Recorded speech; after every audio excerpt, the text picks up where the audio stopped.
Alright, what's going on, guys? Trev back again, here to bring you another video. This one's going to be doing another Q&A. This one will make number 6, leading up to The Walking Dead Season 7.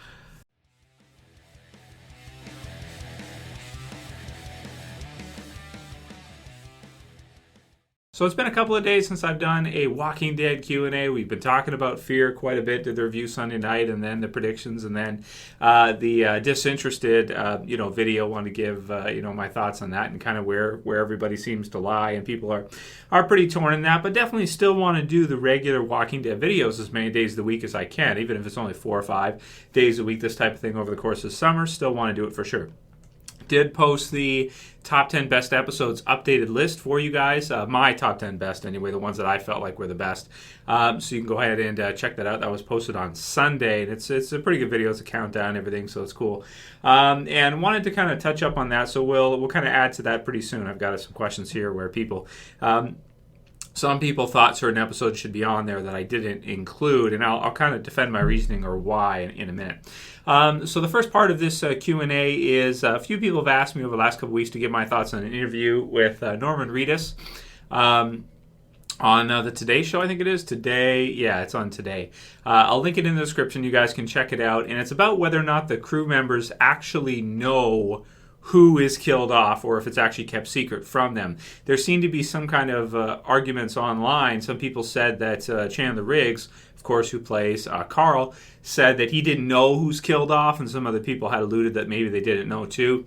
Norman Reedus does say in the Today Show interview that he does know what happens. He does know, who it is and everything, and he's talking about how some of the people were reacting, and there were some articles posted on this where Lauren Cohen didn't want to go, and Andrew Lincoln was late and stuff like that, and he had trouble sleeping and stuff like that. So it seems to me like they know. I know that conflicts with what Chandler Riggs said, and that's kind of why I wanted to put this into a video, at least to do this first. It seems like to me they know. Maybe Chandler Riggs was just saying that, or some of the other people were just saying that because they felt like they should, or not sure. But it seems like to me they have a clear indication of who it is who did get killed off, and and that it's, as Norman Reedus says, it is gut wrenching. So people still arguing about it. People still can't seem to make up their minds about it. And I'll do some updated videos. I think comicbook.com has kind of put together an individual list of cases for each character. Like it could be Abraham. A lot of people still think it's him. Could be, Daryl and that. So, So we'll give my thoughts on those probably in the next week or two, coming up pretty soon. So it's a pretty cool interview. Check it out. I guess he's got another movie or show called Sky or something. Not too sure about that. Of course, Ride is going to be hitting in a little bit. I think it's in the next, was it June or late May, something like that.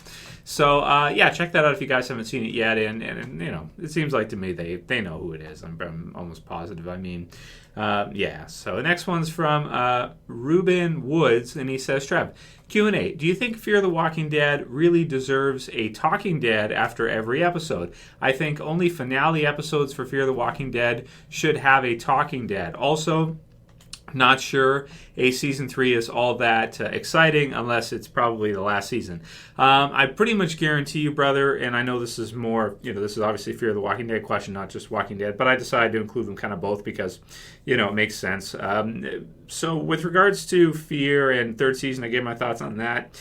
And as long as it's getting the views, they're probably going to go forward with it. If people are watching it, it's only if people stop watching it to the point where it probably drops below about 2 million views, then they might cancel it or they might not do it. But otherwise, that's going to be the metric they look at. They're probably not going to look at anything else except for that with regards to more seasons and what they're going to do, I would say, pretty much. Do I think it deserves a Talking Dead? No, I don't think so. And some people have even said to me, Trevor, if you don't like it, maybe you should drop it, this kind of thing. Other people have said maybe it makes sense to watch it as like a show, but not really one to talk about. It depends, because some people love it, right? So people are at different spots. Some people say it's better than the first season of The Walking Dead. So, it's pretty tough. So everybody's kind of has their own take on this one, and it is subjective. So, we can't really say, it doesn't deserve it. It's just bad or whatever, like a lot of people are saying in comments. Everyone has their own tastes, and so, it depends on your taste and what you like. This one's from Martin. He's got a YouTube channel, Duke's Videos. He says, first I want to say that I've been watching your videos since you posted the Better Angels review, because when Shane died, I panicked and just needed to hear someone else's thoughts. That's old school, dude. That's really old school. Yeah, I did. I can't believe I've been doing this for so many years already, and the series is still going and everything. And when I first started, that was at my parents' house when I used to film there. And that's kind of funny that he's been watching all the way back since then. And then he has some other, so that was his first part of it. And let me see here. So his question, the first question. Now he's a Patreon contributor, so I included this one. But no more questions about Morales, okay? That's it. I'm done, man. I think this might be the last one ever. I don't care if you're Patreon or not, whatever. If you are, I appreciate it, but I think I'm going to have to, no more questions about Morales. He says, do you think Morales could be a savior if he were to return? No. I mean, I thought he could have been, but now that we've seen the saviors, it's like, no. I think he's going to be one character. It looks like Fear might have a few, too, because you got Tobias, who we probably will never see again in the series. In terms of realism, it wouldn't make sense that we would see him, because they're like traveling and doing all this stuff, and it's a big world out there. You know, it wouldn't make sense that they would run into him again. And so no, I don't think we'll see him. And I'd be even surprised if we see Seth again in Fear, because again with that too, they're going to be traveling around. They're not going to be running into people. So. Yeah, and then he says maybe his family got killed, and then he eventually found the Savior group. I think it would be a nice twist and surprise. Well, it would have been, but they're not gonna do it. It sounds like. And then he asked me, "Will Tregan make his song a way to return?" I don't know, dude. I might be done with that. I mean, that's kind of like a one trick pony type of deal. One thing, do it once, and then that's it. Season 7, I don't know. I'll let you guys know if I feel the urge by the time. It depends. I try to do things different each season, reinvent myself, so to speak, just like The Walking Dead does, even if it includes dyeing my hair or whatever, just to have fun with it as much as we can. Next one's from Chezmono, and he says, Trev, thank you. He's being clever here. He says, thank you for not including Last Day on Earth in the top 10 episodes list. There were some days gone by that I was thinking you were too far gone, but now I know what lies ahead. From now on, just say the word and I'll put myself in isolation all alone until after I've been consumed by every one of your latest videos. Episode reference, total 10. So I had to include that. Okay, so let's talk about the top 10, because that video is I don't really give, my thoughts on some of the other episodes. So there's lots of great episodes. The 83 in total. It's hard to narrow them down to just 10. Clear is an incredible episode, and it used to be near the top of the list. However, because Morgan has come back now and his long-awaited return in Season 6, he came back as quite a changed man, changed character. I still think Clear is an amazing episode, probably top 15 or top 20, but I won't put it in top 10 anymore, because what was special about Clear was that we got to see Morgan, and we almost never got to see him after that. But now that he's back and like a regular, it's still an amazing episode, and I love the environment and everything. It's close for me, but it just narrowly got pushed out by some of the newer Season 6 episodes. Also, a lot of people don't like Thank You. They think that some of the other episodes, JSS or things like that, should be on there. I just like Thank You because it's just so big scale. You got Rick against the Wolves 2. You got stuff with Nicholas, stuff with Glenn. That one was one of the most exciting episodes for me ever, the first time I watched it through, because I did think, after watching it, that Glenn was killed. Even on the wiki in the description, it says that Glenn gets his guts ripped out, which is funny. So it's one that I felt like needed to be there. The Grove is one I always thought was really good, but I never put it on because, it doesn't have a lot of our cast, doesn't have Rick, doesn't have, Daryl or a lot of these other characters. Not that needs to be, because Carol's amazing too. But it's an incredible episode, but I just feel like in top 10, Lizzie and Mika, they're pretty big characters, but they're not like big enough for me to put it in there, because it's like, it was great, and it was a cool twist from the comics and how they kind of included it at that time and sort of messed with us a bit and made us feel for Carol too.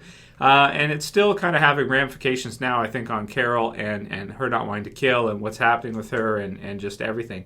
But at the same time, some of those other episodes have been pushed out. Internment's another great one. There's so many, man. The premiere of the series, people said it used to be in the top 10. Again, it's gotten pushed out now. It's an incredible episode as well, too. And man, there's just so many. It's hard, and everybody's list. Everybody enjoy different episodes differently too, because it depends on your taste and what you like. Some people call me an action junkie, that kind of thing, and you could be right to a degree. I do love action. I love dialogue too, and good character development as well. But I do like big episodes when you have big character deaths, like Shane's final episode. Some people said that shouldn't be in there, but it's a huge episode. It changes the whole series around from where it was going to where it went afterwards. So I just felt like some of these big episodes, they need to be in there. They're so impactful, and they're such a big part of the series when you have a huge character death like that, or Killer Within or something. I just can't picture me putting an episode like The Grove above maybe Killer Within, or above Better Angels or something like Shane's last episode. It's just, for me, I just can't. Even though you may say, technically, the way the episode is shot and everything, it has less mistakes and stuff like that. You can get into critiquing if you want. I'm not really into that. I'm looking at it as, what were the best episodes for the show as a whole overall and their effect. So that's kind of where the list came from. And I just wanted to explain that because everybody's is different. Everybody has different views. But mine is pretty close to... I think it's Rotten Tomatoes. I think they have one. I didn't even know they had one, a list, or was it IMDb? I'm not sure. But it's pretty close to some of the lists that I've seen out there as well, too. And I've been updating it and doing the list since the first few seasons. Next one's from DC Jeff 23. Says, "Hey Trev, I wanted to ask, do you think if Fear doesn't pick up by the end of the season, you may give up on the show?" So no, I'm not going to do that. Pretty much regardless how it is, I'm not going to do that because I know people will want to see my reviews for the series to see how I feel about it, even if they disagree or if they, maybe are feeling the same way. I'm going to, it's just Walking Dead. So if I can review it, if I can do that with you guys, it's definitely something I'm going to do. Even if I hated the show totally, which I don't. I do like it. It's just sometimes I feel like, man, they should give us a little bit more like they do with the regular Walking Dead. Then, I still won't drop it pretty much no matter what for the most part. It's kind of like it's for you guys that I do that anyway. But some people have said maybe if it's just show you watch and then maybe not worth a review afterwards, we'll see. If it gets really bad, then it might get in that territory. I'll let you guys know, but I almost never drop shows. Even with Game of Thrones, when I was really pissed off at some of the things that happen in there and the families that are killed off and stuff and how brutal it can be, I still have stuck it out after, into season 6 now we're getting. So excited for that too this weekend. Can't wait. Got a death predictions video coming for that probably today or tomorrow. I'm going to give my thoughts on which characters I think are going to survive season 6 Game of Thrones. Next one's from Negan. He says, "Hey Trev," I think maybe this person changed their username. Somebody else asked me this too. And they said, "Do you think that Invincible is worth reading? I'm not a big comic fan myself, but I like Kirkman's writing and storytelling. Keep up the great work." So is it worth it, man? That is going to be a tough one for me to answer because it depends what you like. If you don't like comic books, you probably won't like Invincible. It's just the nature of the beast, right? I mean, but I will say that the artwork is incredible. Kirkman's writing is almost, I won't say it's as strong as Walking Dead, his writing, but his writing is incredible, and it's really got a lot of kind of the superhero aspects and the sci-fi and kind of it's like if Superboy was cool. That's what Invincible is pretty much. If Superboy was cool. If you like Dragon Ball, you probably like it because there's some awesome action and bloody scenes and characters beating the living crap out of each other, ripping each other's guts out, and all kinds of brutal stuff like that, getting their legs ripped off and stuff. It's pretty fun. So I can recommend it for sure.